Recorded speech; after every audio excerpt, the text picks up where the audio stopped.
a vision in your head. You think you found the strategy to keep you in the black, not red.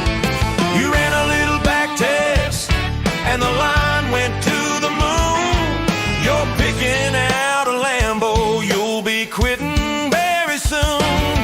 But wait, is that a fluke? Did you get juked? Did your dreams of mansions die and your money get cooked? So stop the guess and stop the stress and put it to the test with the 0-day mark. Who's better than the rest? Every Tuesday morning, 10:30 is the time to see if your good idea is actually worth a dime. It's option Omega, bridge the gap, find the edge, and step away from the financial margin call edge.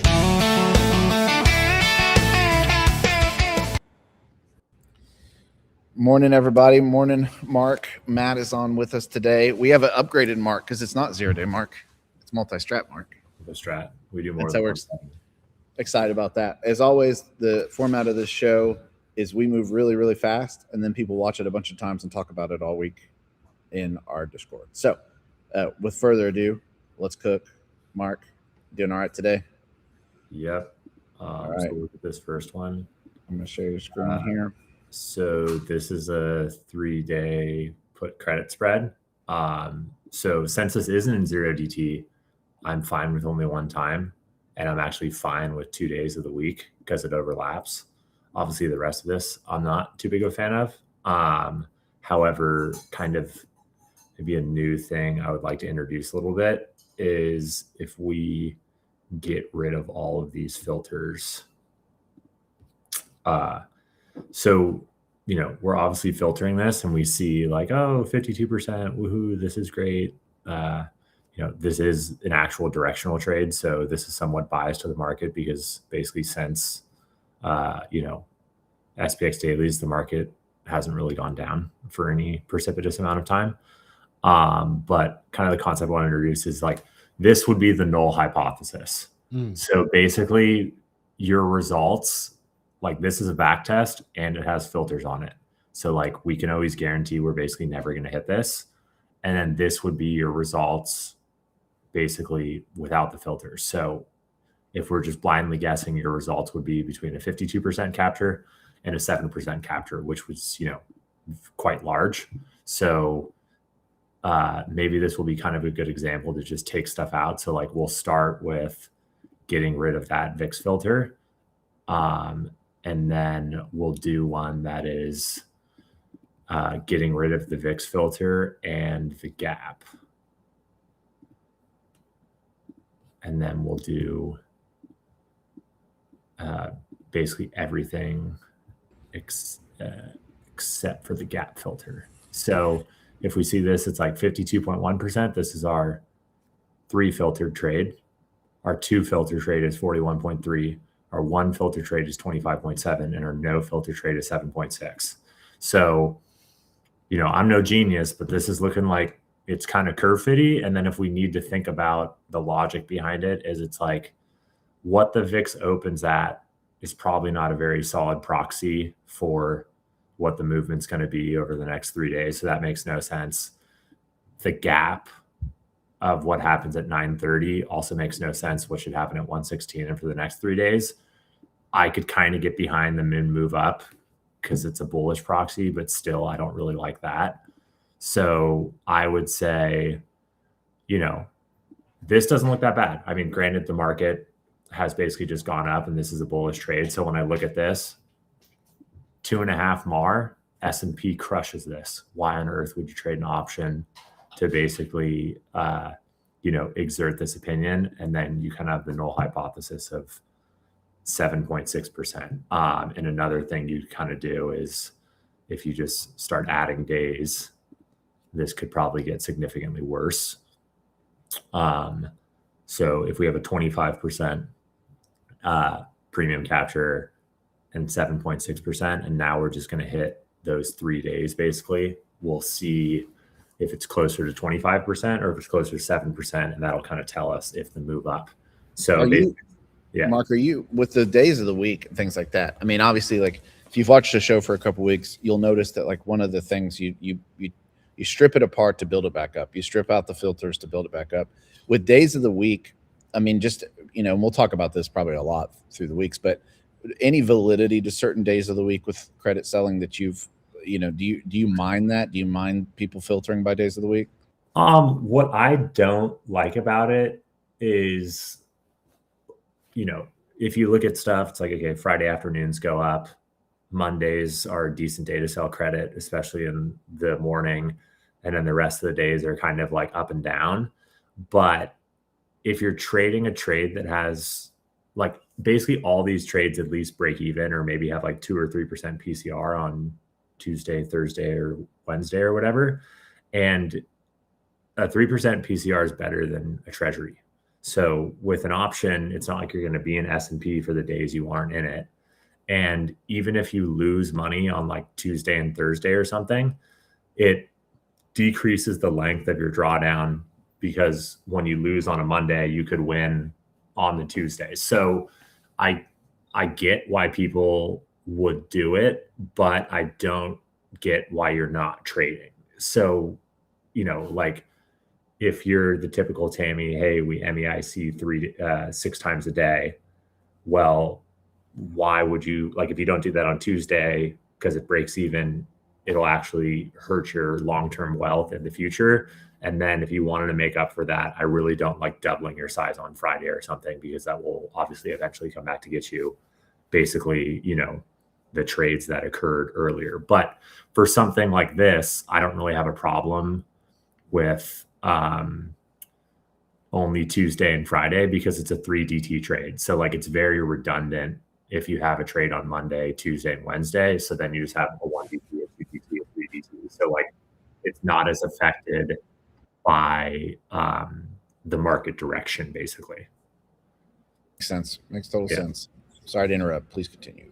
Yeah. And then, so this trade doesn't look very good. Next one is no breakout, put credit spread 11:30 p.m. So like, this is a new feature we have, Mark, that someone wanted to, it's one of the first tests I think we saw, the new feature. So don't know how familiar you are with it, but I mean, I can just ask right away, as like, this means it doesn't breach the opening range. You got it. Ding, ding, ding. So, I mean, I don't necessarily know if I like the filter, but I already like the fact that if opening range breakout doesn't trigger every day, you can sell premium and make use of that money on the day. And also it makes sense to me that like this is a strong proxy for range bound. Like nothing broke out. Kind of my question for no breakout would be, is this on the top and bottom when you do this? So no breakout means no high and no low breach, right? Right. Yeah. Currently it's just any direction. Just it's with whatever range you set for. If it's 1030, if we've just stayed in that range and haven't kind of broke out of that range, then yeah. I mean, I already kind of like it. I would say that the first thing I would try is get rid of the VIX filter, because if you have near this result, it sounds nice. I also find that kind of weird where like you're selling a put because the VIX filter is down, but we'll kind of see. Yeah. I would also just prefer, does it have a stop loss? No stop loss. I'm not sure how I feel about that. Just because, your average credit is roughly $2 and you could potentially eat $5,000. Yeah. So, 50 wide. Yeah. This is like the textbook setup. Okay. So like, you could clearly see that the filter could get pretty rough if you don't have that. So like, I would much rather see someone use a stop loss. Let's go to 2x. Than to not. So let's try this with a stop now. So one's with a stop with the filter and one's with a stop without. Yeah. So, I mean, in general, like, I know I harp on filters a lot, but like using a filter with a negatively skewed trade where your loser could be 20 times the size of your average winner is like a very poor use of filters, in my opinion. However, so now we use a stop loss and it doesn't work even with the filter. Yeah, this trade does not look good.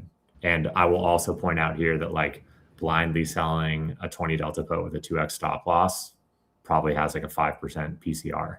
So this looks like a very, very bad setup. This is why we test them ahead of time.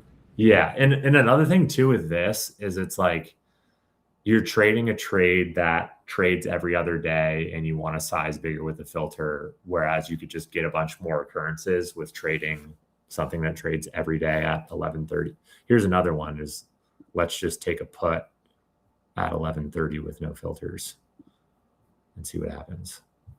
20-cent slippage is probably a little over the top for the entry, but we'll see. So we had like minus 60, minus whatever. So, I mean, this doesn't look like a very good indicator in my opinion, but we'll see. Sure.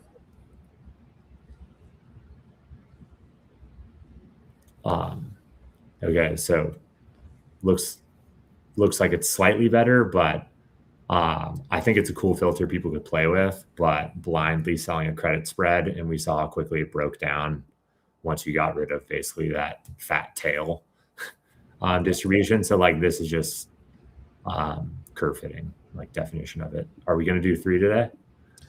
Listen, you're rolling, so if we got time for one, let's do it. Okay. The trifecta. Interesting. Another experiment. Kill 3 dreams. Kill 3 dreams. That's my favorite. VIX on, move up, 1, open trades between.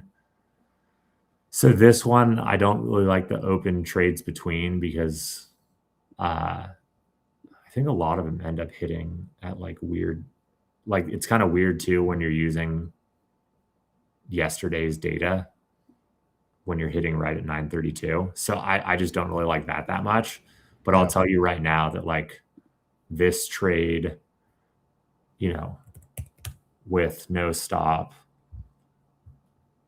and no EMA at 9:32 is pretty solid.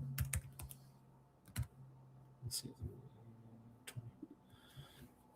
So this is just like the floating entry time is really weird to me, where by far the best thing to do with this would just be like check at 9:32, check at 9:45, check at 10, and like do like 4 entries or something. And then also like I would just from an efficiency standpoint, I would like to widen this out and credit target. But if you went tight with no stop, you know, you could kind of do this fine. But this shows with just that VIX up, no filter, no EMA, it's pretty solid. And then you end up being able to sell. There's 526 trades versus 512. So, you know, you basically see that throughout this 2-hour period, no matter what, you basically are going to hit that EMA. So you basically didn't really filter anything out by doing that. And then also the way you guys build Option Omega, I think it's weird that we would, like when you're using a minute indicator, it's weird to me that we would use the minutes from like 320 to 340. It feels like that kind of undermines the purpose of an intraday minute indicator. So I think that's just a weird indicator starting anytime before 9:30, basically, anytime before like 10 o'clock or something. Yeah, you try to give people the ability to do silly things. Yeah. Sometimes like this makes sense why it shows up like this, but I would just prefer that someone use like 10:15 as the entry slot for this, because then it makes a lot more sense. Yep. It's just messy data basically. Yeah. I mean, that's the part of the whole 9:32 thing in the first place was that those 2 minutes. Good luck trying to find any like actionable things. Yeah, but just I mean, it's the well-known like VIX is up, whatever, you'll basically trade it. So I don't think that's odd or anything, but But the EMAs are blending, to your point. I mean, that's a harder thing to do. Yeah, and also like I don't know why this is such a theme, but like why do people like using a 20 delta 50 wide because it's just like you're using, I understand you collect more premium, And then I think a lot of people get in this thing where it's like, oh, we have to use 20-cent slippage and you can't make any money if you target at $2 or whatever. Like, it just seems odd to me where like you're going for 20 delta and 50 wide because you're paying a bunch for your wing. So you can just get more credit and make more money in a less efficient way.